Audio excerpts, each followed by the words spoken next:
We're going to dive into 1.2 on displaying quantitative data by taking information about the age of death of our US presidents at the time this was taken to construct 3 different graphs for this data. Beginning with the dot plot, look through your data and find the minimum and the maximum values. The minimum value here is President Kennedy, who was assassinated at age 46, and our maximum values are both Presidents Reagan and Ford, who passed away at 93. On our dot plot, we're going to mark, and I'm using those 2 numbers because I'm planning on counting by 5s to separate our information. And you want to break this out as evenly as possible. So I marked 70 as my halfway point at first, and then I tried to divide these up as evenly as possible with 50, 55, 60, and 65. And I'll do the same with the next side. All right, and then next comes the tedious work of placing every point for each one. So just kind of check them off as you go. I'm going to do Washington at 67 there, so right about there. It's an approximation. It doesn't have to be perfect. Adams at 90. If you end up with a duplicate, just stack them on top of themselves. When you're all done, you should end up with a graph that looks something like this. It's not terribly informative.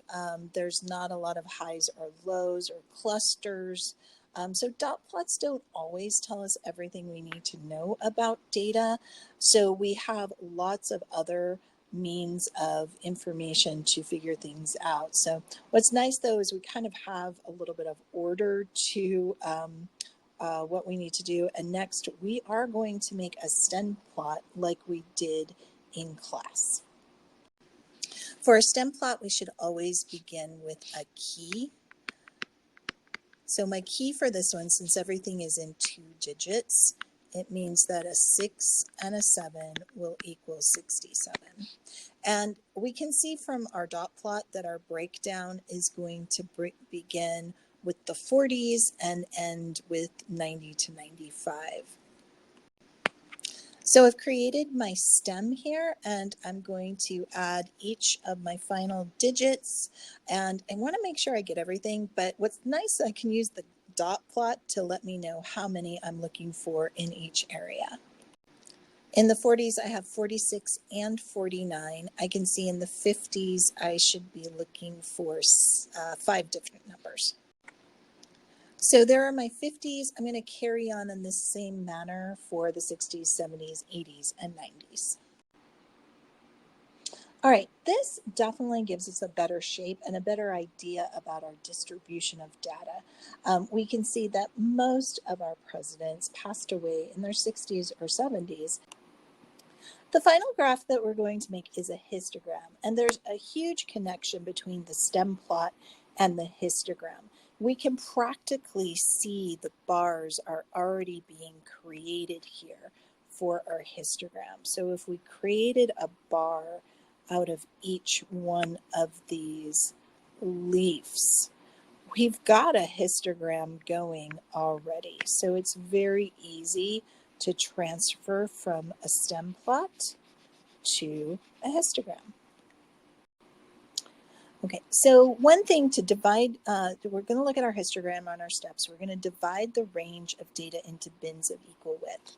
Just like our stem plot, we're going to go from the lower amount up to 50. So we only want values, so it's going to be 40 to anything less than 50. So it's going to look like I'm going up to 50, but we start at 40 because it's that concept of we don't quite get to that next number. So let's go ahead and take a look at what that labeling is going to look like. All right, so I've broken down my bins the same way that my stem plot is broken down, so counting by tens. I've also labeled my vertical axis with 3 through 12 because the largest count I had of years was 12. So next it says to label our two axes. Labeling is often something people forget to do on their graphs, really important to do. So my horizontal is the age of death of US presidents, and then my vertical for histogram is usually just your frequency. If you did do it proportionally and found percents, you would write relative frequency. I'm now ready to create my bars. Remember that from 40 to 50, those really only represent all the numbers in the 40s. And I'm going to not put any separation between my bars. So let me create the first one. So I only had 2 presidents who passed away in their 40s. So that's my first bar. I have 5 presidents in the next. And so on, I'm going to continue. I believe 60 to 70 had the highest all the way up there to that 12.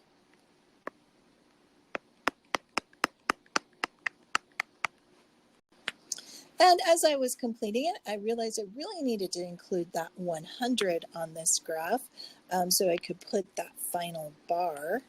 And let's see, I've got 1, 2, 3, 4, and there we go. So from 90 to 100, there were 4 presidents. Let's talk about some of the pros and cons of each one of these graphs.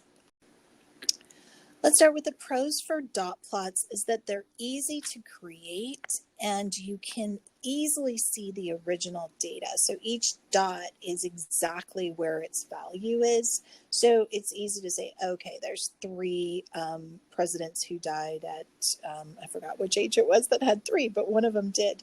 So that's easy to spot. Let's go through all the pros first and then we'll do the cons. STEM Plus give us a pretty clear visualization of our distribution. We can also see the original data like we can with the dot plots, even more specific than we can with the dot plots. So STEM plots are really nice if you need to be able to really see what data you collected. So for histograms, their pro is you can very clearly see the distribution of your data, and they're really good for very large sets of data, which is a downfall for the dot plots and the stem plots, which will go in their cons right now. So dot plots have their issue and stem plots, they're both not very good for large sets of data. Dot plots are also not very good in our example before for really seeing our distribution. This isn't always true about dot plots, but we can see in this example, it isn't really the best method for seeing where our data lies. Stem plots, I think the drawback for them, an additional one, is we've got to have all of our data in order, which also makes it more difficult to produce. For histograms, our biggest downfall is not being able to see that original data. Let me bring back our histogram for a moment. What I'm talking about here is by not being able to see that original data, you might have a misconception. So for here, it looks like my data goes from 90 to 100, but we know that our data only goes from 90 to 93. So people might think that the highest age is 100 when actually it's only 93. Also have the same problem with the bottom here, that our lowest number is 46.